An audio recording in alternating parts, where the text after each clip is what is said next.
శ్రీమాత్రే నమః. ఈరోజు 3వ శ్లోకం. అంతకంటే ముందు ఒకసారి 2వ శ్లోకాన్ని చెప్పుకుందాం.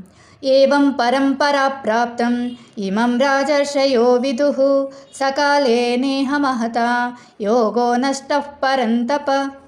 3వ శ్లోకం. స ఏవాయం మయా తేద్య యోగః ప్రోక్తః పురాతనః భక్తోసి మే సఖా చేతి రహస్యం హేతదుత్తమం. స అంటే అది, ఏవాయం తప్పకుండా ఇది, మయా నా చేత, తేద్య నీకు నేడు, యోగ యోగశాస్త్రము, ప్రోక్త తెలియజెప్పబడుతున్నది, పురాతన అంటే ప్రాచీనమైనదన్నమాట, భక్తోసి భక్తుడివి నీవు, మే నా యొక్క, సఖా సకుడివి అంటే మిత్రుని సకుడు అని కూడా అంటారనమాట, చేతి కాబట్టి, రహస్యము, హేతదుత్తమం నిజముగా ఇది, ఉత్తమం అంటే శ్రేష్టమైనది అని అర్థం.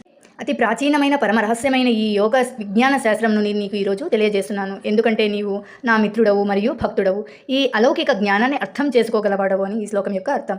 శ్లోకాన్ని ఇంకొకసారి చెప్పుకుందాం. స ఏవాయం మయా తేద్య యోగః ప్రోక్తః పురాతనః భక్తోసి మే సఖా చేతి రహస్యం హేతదుత్తమం. 4వ శ్లోకం రేపు చెప్పుకుందాం.